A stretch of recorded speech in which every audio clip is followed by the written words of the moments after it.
Aartiin ogummaadha. Mi'eessituu taphaati. Ichima jaalalaati. Si'eessituu, qeeqxuu, jajjuu miidhaginaati. Faarsituu gootaa, qeeqxuu quuqaaf aarii, qoorsituu madaa, onnee habalakaan ergaa dabarsitudha.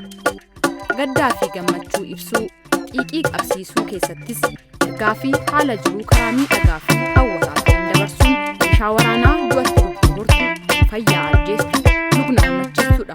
Aartiin saboonnii fi sablammiileen Itoophiyaa 80 ol aartii kanaan daran duroomoo ta'anis dhiibbaa sirni gabroonfata farra federaalizimii irraan gahaa tureen hedduun addunyaarraa dhabamsiifamaniiru. Biyya kana keessatti ijaarsa mootummoota tokkee bara mootummoota fiyudaalizimii haga dargiitti tureen guddinni aartii sabootaa fi sablammiilee ukkaamamee aadaa fi aartiin saba tokkoo olaantummaa fi beekamtii akka argatu godhamaa tureera. Turistoonni yeroo biyya alaarraa gara biyya keenyaa dhufan sirbi aadaa Itoophiyaa iskistaa qofa akka ta'e godhamee agarsiifamaas tureera. Uffanni aadaallee daran hedduun osoo jiruu calaqqee saba tokkoo qofaa gadi baasanii agarsiisuun qorqalbii sabootaa fi sablammiilee biyyattii 80 olii jaamsuun kan saba tokkoo agarsiistuu Itoophiyaa godhanii ilaaluunis tureera. Sirna ukkaamsa aadaa akkasii rabbi lamuu as hin deebisiiniti. Ilaalchi doofummaa sun diigamee har'a biiftuun aartii dhootee gadi baateetti. Sabaa fi sablammiin Itoophiyaa aartii muuziqaadhaan badhaadheen aarii isaa cabsachaa, gaddaaf gammachuuttiin ibsachaa faaya aartii muuziqaasaa mul'isaa jira. Waa'een aartii sabootaa fi sablammiilee biyya keenyaa kun seenaansaa yoo ka'e galaanarra bishaan fal'aanaan waraabuu waan ta'eef kan Oromoo qofa haa ilaallu. Aartiin Oromoo siyaasa dinagdee fi hawaasummaa sabichaa jijjiiruu keessatti shoora guddaa taphateera. Keessumaa sirna farra sabichaa ta'ee fi diddaa agarsiisuuf furmaata kaa'uuf alkallattiin yookiin habalakaan ergaa dabarsaa dargaggoota kakaasaa jijjiirama har'a mul'ate kanaaf karaa saaqaniiru. Aartistoonni Oromoo warraaqsa siyaasaa gaggeeffamu si'eessuun humnaa fi utubaa ta'aa kan turan yoo ta'u, aarsaa qaalii lubbuu kan kanfalanis akka jiran seenaatu ragaa baha. Aartistoonni keenya kun qeeqaa fi quuqqaa sabichaa mi'eessanii si'eessanii hawaasa biraan gahuu keessatti hojiin isaan hojjechaa turan akka salphaattis kan ilaalamu miti. Keessumaa aartii barreeffamaatiin kanneen akka Onosmoos Nasiib, Asteer Gannoo, Sheek Bakrii Saaphaloo fi Luba Daafaa Jaamoofaa kanneen seenaan Oromoo akka ture sanatti akka nafneef namoota adda durummaadhaan waamaman keessaa muraasadha. Isaan kun qeeqaa fi quuqqaa lammiileen isaanii qaban biyya hambaa ta'anii karaa ogbarruu barreeffamaa waraqaarra qubachiisaa hawaasichi akka dammaqu taasisaa turaniiru. Kana malees aartistoonni guddina aartii Oromootiif carraaqqii olaanaa taasisaa turan hedduun aarsaa hanga wareegama lubbuu gaafatu kaffalaniiru. Inistituutiin Aartii Oromiyaas wareegama gootonni kun aartii keenya kanaasiin ga'uuf taasisan bu'uura godhachuunii fi imaanaa isaan dhaloota kanatti kennanii darban yaadatti qabachuun bara 2010 hundaa'uun hawwii fi dharraa uummata Oromoo qalbitti qabachuun namni fedha aartii qabu kamiyyuu afaan isaatiin barachuu qaba jecha jedhu oduudhaan osoo hin taane hojiidhaan kunoo jedhee agarsiise.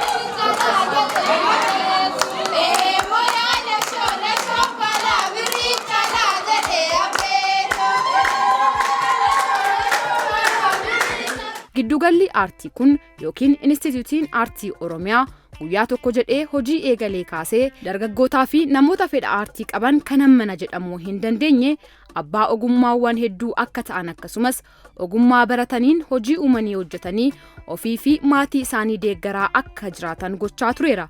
Ammas humna dheengaddaa fi kaleessaarra caaleen namoota fedhii aartii qaban hundaa ogummaawwan kanneen akka tiyaatira, fiilmi meeking skiil, mooderna dijitaal, kaameraa fi editingii, muuziqaa, shubbisa aadaa fi daansii ammayyaan gahoomsee abbaa ogummaawwan kanneenii gochuu itti fufee jira. Dhaabbanni kun tokko jedhee eegalee yeroo ammaa kana immoo barattoota isaa ogummaawwan garaagaraan leenjisaa ture marsaa 5ffaa eebbisiiseera. Sirna eebbaa kanarrattis abbootiin gadaa, maatiin barattootaa fi keessummoonni waamichi taasifamee fi hedduun argamaniiru. Qophiileen bashannansiisaa barsiisanis eebbifamtootaan hirmaattotaaf dhiyaataniiru.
Harreessa funaare.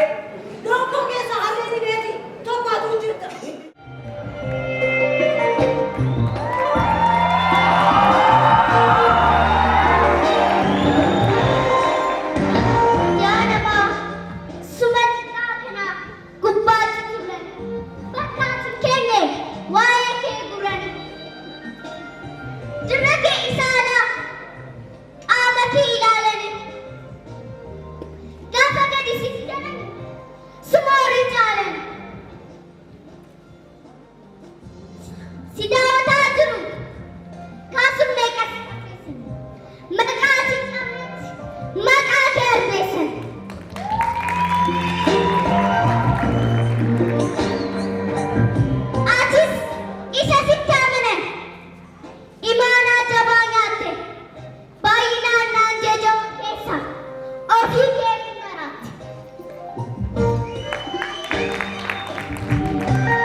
Kale dukkanni hammaate kakawweessi hamaan hayyuu hedduu nyaate yandooroo beekale dukkanni hammaate kakawweessi hamaan hayyuu hedduu nyaate eenyummaa fi tiksuuf lubbuu deebiin qabne gonnitti wareegee wareegama qaaliin aadaa safuuf duudhaan keenya arda eegee lubbuu goota qaalii bakkalchinuu baate biftuu taasifata dhaloonni jabaate lubbuu goota qaalii bakkalchinuu baate biftuu taasifata dhaloonni jabaate Inistiuti artii Oromiyaa artistoota qaalii gumaacha biyyaaf Inistiuti artii Oromiyaa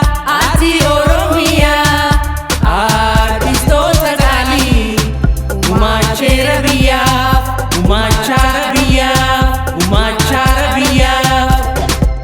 isa jabaan dhaabee kan jabaan hoogganuu dagaleessaa cimsaa jabaadheera'anuu isa jabaan dhaabee kan jabaan hoogganuu dagaleessaa cimsaa jabaadheera'anuu golaaf goloo seene kan seenaa qoratu aadaaf seenaa teenya afaan aartiidhaan jabeessee dubbatu Inistiuti artii Oromiyaa artistoota qaalii gumaacha biyyaaf Inistiuti artii Oromiyaa artistoota qaalii